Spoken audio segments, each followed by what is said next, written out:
नमस्कार, खास खबर में आपका स्वागत है। आपके साथ मैं हूं दुर्गेश भटनागर। खास खबर में आज बात होगी बेरोजगारों की। जी हां, उस युवा की जो नौकरी की आस में सरकार को देख रहा है। सरकार की कोशिश कि ज्यादा से ज्यादा युवाओं को नौकरी दी जाए और इसके लिए या तो उनका स्किल डेवलपमेंट किया जाए या फिर उनको रोजगार मुहैया कराया जाए।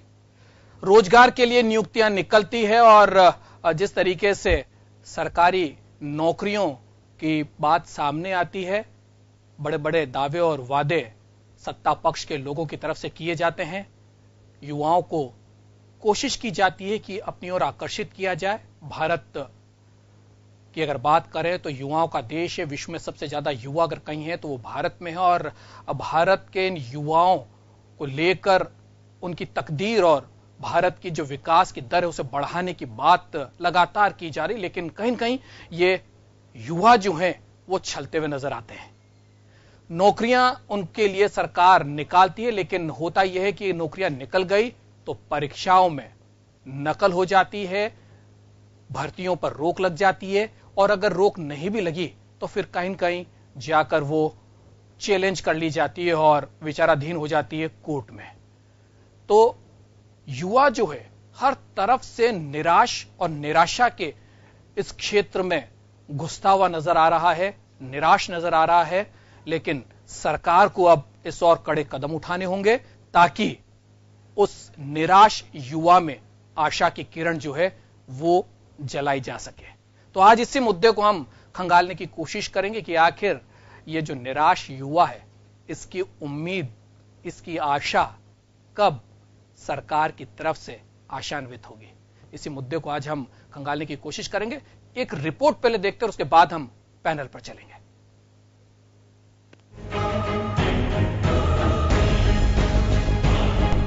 राजस्थान एसओजी ने राजधानी जयपुर में कांस्टेबल भर्ती परीक्षा में नकल करवाने वाले गिरोह का पर्दाफाश किया है। इस गिरोह से जुड़े करीब 1 दर्जन आरोपियों को एसओजी ने गिरफ्तार किया है। मामले का खुलासा होने के बाद अब ऑनलाइन परीक्षा सवालों के घेरे में है। राजधानी में प्रतियोगी परीक्षाओं में नकल कराने के 2 हाईटेक मामले सामने आए हैं। कांस्टेबल परीक्षा में नकल कराने वाले इस गिरोह के तार हरियाणा से जुड़े हुए हैं। इसमें सेंटर के मालिक और जो कर्मचारी वो कैंडिडेट्स के साथ मिल गए और उनसे पैसा लेके जो वो पूरा कंप्यूटर जहाँ कैंडिडेट बैठते हैं उसको हैक करके और उसको क्लोन करके उसमें ये लोग करीब आधा किलोमीटर दूर एक कंट्रोल रूम टाइप एस्टैब्लिश कर दिया, वहाँ सॉल्व करके इसको कैंडिडेट्स को मदद करते थे। इस तरह के करीब 12 कैंडिडेट के साथ इन लोगों ने किया है। उनको अभी करीब 6 लोगों को अरेस्ट किया है, जिसमें इसका मालिक भी है सेंटर। दरअसल राजस्थान पुलिस की ओर से कांस्टेबल भर्ती के लिए ऑनलाइन परीक्षाओं के कई सेंटर्स पर आयोजन किया जा रहा है। पुलिस मुख्यालय और परीक्षा आयोजन कराने वाली एजेंसी से एसओजी को सूचना मिली कि मालवीय नगर इलाके के एक सेंटर में गड़बड़ी की जा रही है। एसओजी ने सेंटर के सह संचालक समेत करीब आधा दर्जन आरोपियों को गिरफ्तार किया है। मामले की जांच के दौरान मुरलीपुरा के डॉल्फिन किड्स इंटरनेशनल स्कूल के संचालक समेत 4 आरोपियों को गिरफ्तार किया गया है।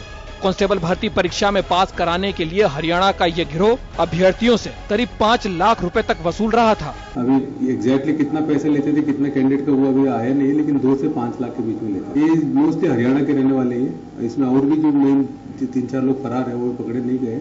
उसमें एक विकास है जो इसका जो मालिक भी है, इसका पार्टनर भी है वो, प्लस कुछ टेक्निकल के कुछ लड़के हैं वो 2 है वो, और जो इन्विजिलेटर्स थे, सब मिला के 6 को पकड़ा है अभी। इस पूरे मामले के सामने आने के बाद न केवल परीक्षाओं की गोपनीयता पर सवाल उठे हैं, बल्कि उन हजारों लाखों मेहनती युवाओं की उम्मीदों पर भी पानी फिर गया है। अदर स्टेट से यहाँ पर जिस प्रकार से सिस्टम को हैंग करके जो टिप्पणी चल रही थी, उस हिसाब से देखा जाए तो यहाँ के पुलिस विभाग को पहले इसको मजबूती के साथ लागू करना चाहिए था। 100 मीटर दूर बैठे बैठे हैंग कर रहे हैं उसको, सिस्टम को सारे को, और मेहनत करने वाला बच्चा रह रहा है और जो दूर हरियाणा में बैठे बैठे या दूर कहीं पर भी बैठे, कहीं किसी भी जगह राजस्थान में या बाहर वो बच्चा टॉप कर रहा, तो कहीं ना कहीं ये बहुत ही गलत हो रहा है। पैसे लेकर बच्चों के भविष्य के साथ खिलवाड़ कर रहे हैं और ऐसे जो अयोग्य व्यक्ति है उनको भी नौकरी में मौका मिल रहा है, जबकि जो मेहनत करके गाँव से पढ़ लिख के कैसे जैसे किसानों के बेटे आते हैं उनके साथ ही भविष्य के साथ खिलवाड़ हो रहा है। प्रदेश में पिछले काफी समय से युवाओं के नौकरी के सपने के साथ छल किया जा रहा है। अधिकांश भर्तियों के मामले कोर्ट में चल रहे हैं। ऐसे में नकल को लेकर पूरे के पूरे गिरोह का सामने आना मेहनती युवाओं की हिम्मत को तोड़ता है। इस पर सरकार और प्रशासन को गंभीरता से सोचना भी होगा, ताकि जो भर्तियां निकले वे पूरी तरीके से निष्पक्ष हों और योग्य युवा उनको समय पर पा भी सकें। ब्यूरो रिपोर्ट, जन टीवी।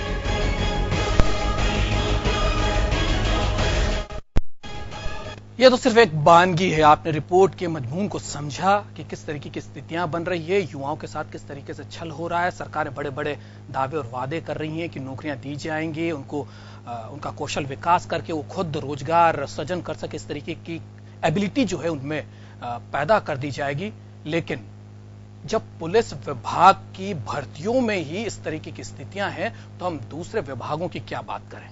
आज इसी मसले को आज हम उठाना चाहते हैं और हमारे साथ हमारा डिग्निटी पैनल जो है वो जुड़ गया है। बीजेपी से मनीष पारिक साहब हमारे साथ जुड़ रहे हैं, कांग्रेस से संगीता गर्ग जी हैं और रिटायर आरपीएस अधिकारी राजेंद्र सिंह शेखावत साहब हमारे साथ हैं और उपेंद्र यादव प्रदेश अध्यक्ष हैं एकीकृत बेरोजगार संघ के। आप सभी का बहुत बहुत स्वागत है।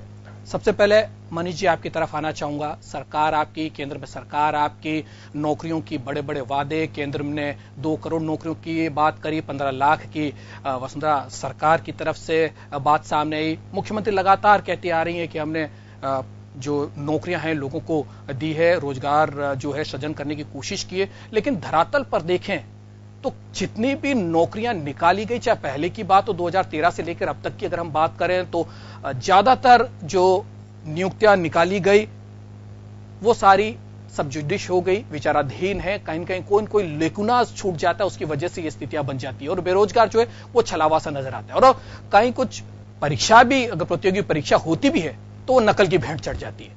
हमारा सिस्टम क्यों इस तरीके का हो गया है। जब हम ऑनलाइन परीक्षा ले रहे हैं, हम सोशल मीडिया पर चुनाव लड़ लेते हैं, लेकिन हम उस सोशल मीडिया को इतना और ज्यादा स्ट्रेंथन क्यों नहीं कर पा रहे। पुलिस विभाग के उस आईटी विभाग को हम इतना क्यों नहीं स्ट्रेंथन कर पा रहे हैं कि इस तरीके की वारदातें बैठे बैठे कर लेते हैं और नकल करा दी जाती है और जो वाकई मेहनत करके नौकरियां पाना चाहता युवा वो चला जाता है। दुर्गेश जी, ये दुर्भाग्यपूर्ण तो है ही। जो तकनीक का इस्तेमाल होता है उसको अपराधी भी इस्तेमाल कर सकते हैं, बात तो सही है। जो भी पासवर्ड्स हैं उनके अपने कोई जो लेक्यूनाज हैं उनके पार पाने के लिए भी तकनीक का ही सहारा लेना पड़ेगा। निश्चित तौर पे जो नई अडॉप्शन गवर्नमेंट ने किए हैं या पूरे भारत में हो रहे हैं या संसार में हो रहे हैं, वो सब तकनीक का लाभ लेने के लिए होते हैं ताकि मुसीबतें कम हो और जो ट्रांसपेरेंसी है वो बरकरार रहे, लोगों को न्याय मिल सके। लेकिन अब ये सही बात है कि जो संगठित आपराधिक गिरोह है वो भी बराबर चुनौती इंजीनियरिंग एस्पेक्ट पर या तकनीकी एस्पेक्ट पर हासिल करते हैं। लेकिन ये तो मैं मानता हूं कि ये पुलिस की सफलता है कि इस तरह की कोई जो भी हैकिंग थी या जो भी कुछ था उसको उन्होंने पकड़ लिया। और इससे पहले की गड़बड़ होती कोई, इन्हीं लोगों के साथ अत्याचार हो जाता, मान लीजिए जो भी पढ़ने लिखने वाले स्टूडेंट हैं उनको नौकरियां नहीं मिलती, उन लोगों को मिलती जिन्होंने ये सब काम किया है, तो वो तो अच्छी बात है कि वो पकड़ में आ गए। और निश्चित तौर पर इसका भी लाभ जो सही लोगों को, योग्य अभ्यर्थियों को मिल जाए, इसके लिए भी सरकार कदम उठा रही है। और जो परीक्षा है वो निष्पक्ष रहे, ट्रांसपेरेंट रहे, इसीलिए ऑनलाइन का जोड़ा गया है। और मैं समझता हूं इस मामले में जो कोई नियत है वो सरकार की बिल्कुल साफ है कि योग्य अभ्यर्थियों को नौकरी मिले। आपने जैसे कहा कि और भी नौकरियां जब निकाली गई थी तो वो ये सोच के नहीं निकाली जाती है कि इसमें कोई टेक्निकल पंगा आएगा या कोई कोर्ट में फंस जाएगी या और कोई बात होगी। पिछले कार्यकाल में हमने 1 लाख लोगों को, शिक्षकों की नौकरी 80,000 को, बाकी 20,000 दी है, वो 1 लाख लोगों की नौकरी सीधी लगी और वसुंधरा जी ने इसके लिए काफी यश कमाया। दूसरी बात, जो इस कार्यकाल की बात मैं आपको कहूं, जो भी यूनिवर्सिटीज की नौकरियां थी, पदोन्नतियां थी, वो सब हुआ, डीपीसीज थी वो हुई। और ऐसे ही जो बड़ी बात नर्सिंग स्टाफ की वैकेंसी की बात है, डॉक्टर्स की वैकेंसी की बात है, वो भी निकाली गई। डॉक्टर्स जो कम आए वो अलग बात है। कुल मिलाकर जो 20,000 नर्सिंग स्टाफ का एस्पेक्ट था वो भी पूरा हुआ, नीट का और रीट का भी एस्पेक्ट पूरा किया गया। लेकिन अब वो अलग बात है कि जो न्याय के हिसाब से न्यायालय में अगर कोई याचिका पर लंबित कोई होती है तो वो निश्चित तौर पर दुर्भाग्यपूर्ण है और उसके कारण डिले होता है। लेकिन सरकार निश्चित तौर पर रोजगार देने की इच्छुक है और सरकारी नौकरियां जो कि एक रोजगार का बड़ा वो होता है, उसको भी पूरी तरह से करने के लिए कटिबद्ध है। और इसलिए आप देख रहे हैं कि कांस्टेबल्स की नियुक्तियां से प्रारंभ हुआ है। चुनावी वर्ष है, शायद इसलिए अब सरकार जाग गई। 4 साल तक कुछ किया नहीं, अब लास्ट चुनावी वर्ष है, तो अब लोगों के सामने जाना है, युवाओं के सामने जाना है और वापस किसी भी तरीके से सत्ता प्राप्ति राजनीतिक जो पार्टी उसका एक लक्ष्य होता है और उसी लक्ष्य को लेकर अब चल रही है, क्योंकि चुनावी वर्ष है, ये नौकरियां निकाली जाएगी। ऐसे गहलोत सरकार को देखे तो लास्ट साल के अंदर ही नौकरियां निकाली गई थी जो चैलेंज हुई। खैर, इसमें हम नहीं जाना चाहते हैं, लेकिन हम जाना इस पर जाते हैं कि सरकार के हाथ में सारी चीजें होती है, लेकिन उसके बावजूद ये पुलिस वालों की बहुत बड़ी कहना चाहिए कि उपलब्धि है कि उन्होंने इस कृत्य को होने से पहले ही पकड़ लिया। लेकिन इस तरीके की सिक्योरिटी क्यों नहीं होती कि इस तरीके का कृत्य करने की कोशिश ही ना हो, गिरोह इस तरीके के जो हैं वो कोशिश ही ना करें, इन सब चीजों पर क्यों नहीं? हमारे साथ राजेंद्र सिंह जी हैं, क्योंकि आज आधे घंटे का हमारे पास वक्त है, समय कम है, 2-2 मिनट ही दे पाऊंगा। राजेंद्र सिंह जी, क्या लगता है जितने चोर और जो इस तरीके की अनसोशल एलिमेंट्स जो हैं इस तरीके के कृत्य को करते हैं, क्या वो ज्यादा सुविधा संपन्न है, क्या वो ज्यादा टेक्नोक्रेट है, क्या वो ज्यादा टेक्नोलॉजी को समझते हैं? क्या हमारी जो पुलिस की खुफिया एजेंसी हैं या हमारे जो आईटी विभाग है, गृह विभाग का या हमारे पुलिस का, क्या वो उतना समृद्ध नहीं है, क्या वो इतना सुसज्जित नहीं है कि इस तरीके की वारदातें, क्योंकि बैंक ठगी के आ रहे हैं, एटीएम ठगी के मामले आ रहे हैं और भी साइबर फ्रॉड सामने आ रहे हैं, लेकिन कहीं न कहीं इसके ऊपर लगाम लगाने में अगर बात करें तो उसकी जो गति वो काफी धीमी है। ये बात आप सही कह रहे हैं। दरअसल में क्या है कि कोई भी नई योजना लागू करने से पहले उसको फुल प्रूफ करना चाहिए। बिल्कुल, उसके जो भी पहलू हो सकते हैं एक्सेस के, उनके बारे में विचार करना चाहिए। आप देखिए, गांवों के लड़के हैं जो न तो कोई इंजीनियर है ना कोई बहुत बड़े एक्सपर्ट है, उन लोगों ने पुलिस की परीक्षा या ऑनलाइन परीक्षा है उसको ही हैक कर लिया। बिल्कुल, तो आप इससे अंदाजा लगा सकते हो कि कितने लापरवाह तरीके से इस परीक्षा को अंजाम दिया जा रहा था, जिसमें गांवों के साधारण बच्चे थे, वो एक गिरोह के साथ मिलकर और उन्होंने 100 मीटर दूर पे नया सेंटर पैरेलल डेवलप कर लिया और उसको भिवानी से कनेक्ट करके पूरी परीक्षा है उसके पेपरों को सोल्व करके, ऑनलाइन पेपरों को सोल्व करके और भेज दिया। तो इससे हम ये सोच सकते हैं कि जिन लोगों ने भी ये परीक्षा लेने की सोची या जिन्होंने भी ये योजना बनाई, उन्होंने इसके हर पहलू की जांच नहीं की और ये ध्यान नहीं दिया कि इसमें क्या क्या गड़बड़ियां हो सकती है, किस तरह की लोग इसको हैक कर सकते हैं। क्योंकि आजकल जिस हिसाब से इंफॉर्मेशन टेक्नोलॉजी में जो रेवोल्यूशन आया है, तो आप देखिए कि लोगों के अकाउंट ही हैक कर रहे हैं, लोगों के पूरी की पूरे जो फाइल है वो पूरी हैक करके ले जा रहे हैं। तो ऐसी स्थिति के अंदर इसको अगर परीक्षा ले रहे हैं और उसके बारे में अगर इन्होंने सोच विचार नहीं किया, तो ये उन बेरोजगारों के साथ अन्याय है, ये उन लोगों के साथ अन्याय है जो पढ़ रहे हैं, लिख रहे हैं और जो ये सोच रहे थे कि हम पढ़ लिख कर पास होंगे। अब वो कहां से पास होंगे जब 5-5 लाख रुपए देके लोग इस तरह से हैक करके और फिर इस तरह से। एक बड़ा सवाल यहां खड़ा होता है, समय की भी कमी है हमारे पास। ये सवाल इस बात का कि जो बड़ी कंपनियां होती हैं, अगर हम भारत से बाहर निकल जाएं तो वो कंपनियां जो हैं जो आईटी सेक्टर में काम कर रही हैं, वो हैकर्स अपॉइंट करती हैं। वो उनको इस बात का पैसा देती हैं कि आप हमारे सॉफ्टवेयर्स को हैक करो और अगर हैक हो जाता है तो उसका निदान क्या है, ये काम करने के लिए हैकर्स को अपॉइंट किया जाता है। क्या सरकार कभी इस तरीके की बात करती है? क्या पुलिस विभाग में या इस तरीके की जो ऑनलाइन परीक्षा की जाती है वो एजेंसी जो करा रही है, क्या वो हैकर्स को अपॉइंट करती है? नहीं, वो किया नहीं ना हैकर्स को। हैकर्स तो बहुत ही एक्सपर्ट होते हैं, उनकी क्वालिफिकेशन तो वो तो बहुत ही ज्यादा टेक्नोक्रेट होते हैं। मैं तो कह रहा हूं ये जो परीक्षा हुई है इसको गांव के लड़कों ने उसको हैक कर लिया। इसका मतलब इन्होंने कोई इसका पूरा प्रबंध नहीं किया था। पूरा कैसे करेंगे? इसकी आपको कमियां ढूंढनी पड़ेगी और वो कमियां जो है वो हैकर्स पता कर सकते हैं। उन हैकर्स को वो हैकर से ही होती नहीं, उन्होंने नहीं किया हैकर्स को। पहले हैकर्स को अपॉइंट करना चाहिए था। वो जब हैक कर लेते तो इसकी कमियां थी उसको सामने लाके उनको फुल प्रूफ करना चाहिए था, पर वो नहीं किया, इसीलिए इतनी बड़ी समस्या पैदा हुई है। बिल्कुल। संगीता जी, आपके तरफ आना चाहूंगा। क्या लगता है, चुनावी वर्ष है और नौकरियों की भरमार एकदम निकाली गई है, जल्दबाजी में किया गया। अगर हम गहलोत सरकार के टाइम की देखें तो भी जो चुनावी वर्ष था उसी में नौकरियों का अंबार लगाया गया और हुआ ये कि जल्दबाजी में कहीं कोई लेकुनास छूट गया और इस वजह से जो नौकरियां की जो भर्तियां होनी थी वो सब कोर्ट में जाकर अटक गई। और ये स्थिति अब वसुंधरा राजे सरकार की में भी नजर आ रही है। अब लगातार एक के बाद हजारों की संख्या में नौकरियां देने की बात कही जा रही है।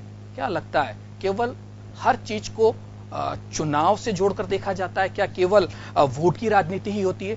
उन युवाओं का जो कि हमारे देश के भविष्य को आगे बढ़ाने की कोशिश कर रहा है, क्या उनके बारे में कभी सरकार ने सोचती नहीं है क्या?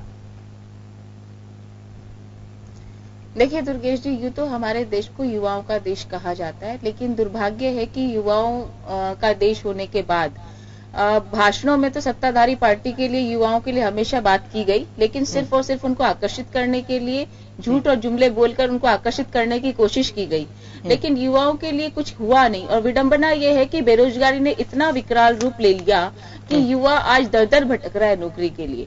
लेकिन हम बात करें कि आपने स्वयं इस बात को कहा है कि चुनावी दौर है और आने वाला है, मात्र 6-7 महीने का कार्यकाल बचा है, लेकिन इसमें आप देखिए दूसरा हम इसका एक रूप देखें तो हरियाणा सरकार और राजस्थान सरकार, यानी कि हरियाणा से नकल कराई जाती है और राजस्थान में परीक्षा होती है, तो दोनों सरकार की फेलियरता है वो कहीं ना कहीं दोनों सरकारों की इसमें नाकामी रही कि पहले उन्होंने कोई भी इस तरह का प्रावधान नहीं किया, यानी कि चूक पूरी तरीके से हुई है। और ये चूक होना उन युवाओं जो मेहनतकश थे, जिन्होंने तैयारी करी थी, उन पर एक कैंची चलाने का काम इस खामियाजा उन लोगों को भुगतना पड़ेगा।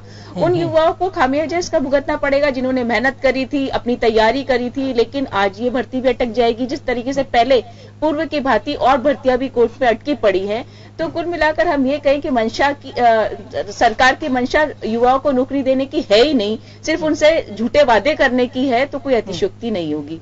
हम बात हमेशा युवाओं की करते हैं कि हमारा देश युवाओं का देश है, लेकिन आप देखिए कि केंद्र सरकार ने प्रतिवर्ष 2 करोड़ रोजगार देने की बात कही और राजस्थान सरकार ने अपने कार्यकाल में 15 लाख रोजगार देने की बात कही, लेकिन रोजगार है कहां? ये सारी चीजें जो हो रही हैं हमारे सामने, अगर इसका हम बड़ा रूप देखें या अप्रत्यक्ष रूप से हम बात करें तो बेरोजगारी की समस्या ने इतना विकराल रूप ले लिया कि युवा किस कदर क्या कर रहा है, मतलब अपने आप को इस कदर वो गिरा रहा है कि कहीं से और नकल भी कराने को मजबूर है।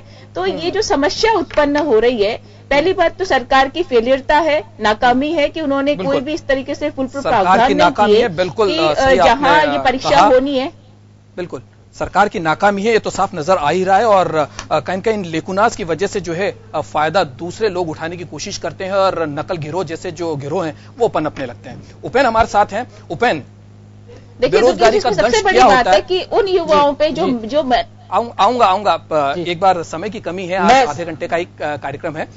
उपेन, बेरोजगारी की क्या टीज होती है और क्या दर्द होता है, क्या दंश होता है, वो आप समझते हैं क्योंकि बेरोजगारों के साथ आप रोज उठते बैठते हैं, उनके दर्द को समझते हैं और उनकी नुमाइंदगी भी आप करते हैं।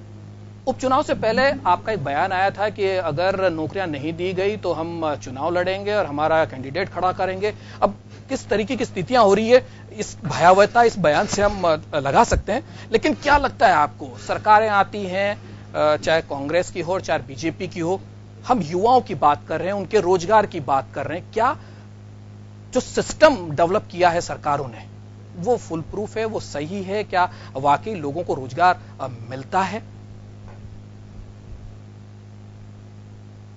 देखो दुर्गेश जी, सबसे पहले मैं आपको बताना चाहूंगा जो वर्तमान सरकार कह रही है कि अभी 1,08,000 पदों पर भर्तियां निकालने की घोषणा की है, लेकिन बड़ी शर्म की बात यह है कि आज तक 4 साल में 93,000 से ज्यादा भर्तियां आज भी लंबित है, वो उनको पूरा नहीं कर पाई। तो क्या 1,08,000 को 8 महीने के कार्यकाल में पूरा कर पाएगी? इसके अलावा आपने मुझे बताया कि बेरोजगार दर्द, कल हमारी बेरोजगार महासभा बांसवाड़ा में थी, मैं वहां पूछा तो ये ज्ञापनों का एक पुतला है, जैसे कोई मैं मिनिस्टर हूं, जैसे मुझे ज्ञापन दे रहे, वहां आंसू झलक रहे बेरोजगारों के। इतने दुखी है कि जो सरकार के सिस्टम की वजह से आज बेरोजगार हो रहे।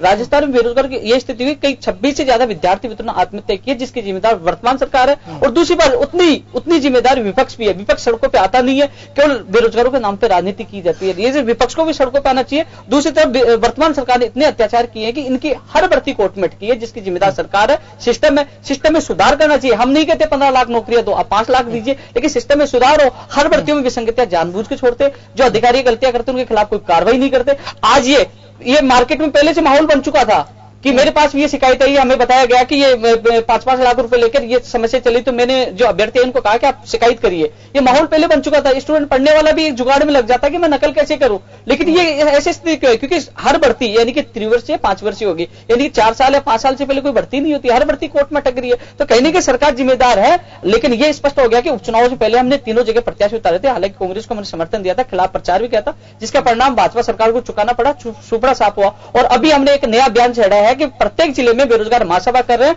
और सरकार के खिलाफ फिर अभियान छेड़ दिया। यदि सरकार ने अभी भी बेरोजगार की मांगों को नहीं माना तो 2018 में भाजपा मुक्त राजस्थान का निर्माण, राजस्थान के युवा बेरोजगार करेंगे। लेकिन राजस्थान में कम से कम 1 करोड़ के करीब बेरोजगार का अस्तित्व है।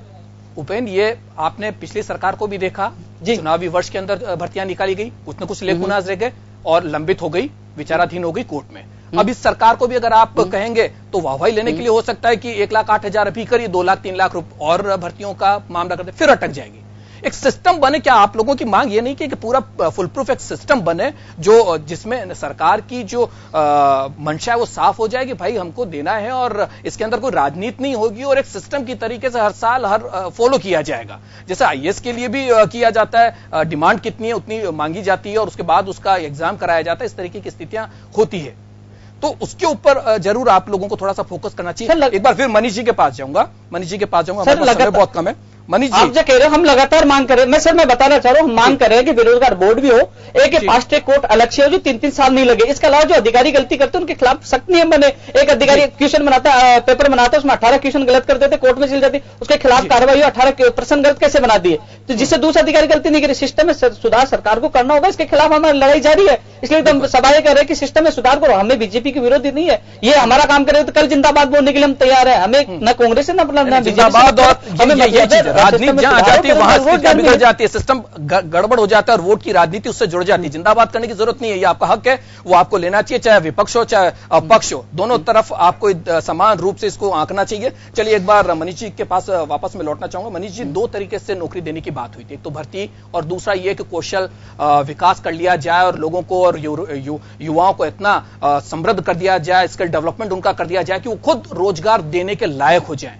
लेकिन जो आंकड़े सामने आ रहे हैं मनीष जी, वो तो बड़े चौंकाने वाले हैं। पिछले 8 महीने में 10,618 लोगों ने बैंकों में आवेदन किए कि वो अपना रोजगार सृजन करने के लिए कुछ करें। महज 889 लोगों को लोन मिला। और अगर इस साल की बात करें, हम जयपुर की बात करें तो 336 लोगों ने लोन के लिए आवेदन किया और मिला कितना? 13 लोगों को। कहां से करेंगे रोजगार सृजन, कहां से देंगे युवाओं को नौकरी? युवा कैसे अपना बिजनेस बनाएगा? आंकड़ों का जो खेल है उसमें यह स्थिति है। मनीष जी, चुनावी साल है, क्या कैसे छला तो बेचारा युवा ही जा रहा है। क्या जवाब है आपका? क्या फुल प्रूफ सिस्टम बनाएंगे? हैकर्स क्या आप लोग अपॉइंट करेंगे? सब चीजों पर बात होती है, लेकिन युवाओं को भूल जाते हैं, वोट की राजनीति हो जाती है। नौकरी मुहैया कराना संभव नहीं होता है और इसीलिए जो आप देखेंगे प्रोविडेंट फंड में जो नए खाते खुले हैं, जिन्होंने नई तनख्वाहें जिनकी जारी हुई, उनकी संख्या 9 लाख है। लेकिन निश्चित तौर पर जो कौशल विकास प्रबंधन कार्यक्रम है या मुख्यमंत्री रोजगार, प्रधानमंत्री रोजगार योजना है, उसके तहत ज्यादा लघु उद्योग और कुटीर उद्योगों के विकास की जरूरत है।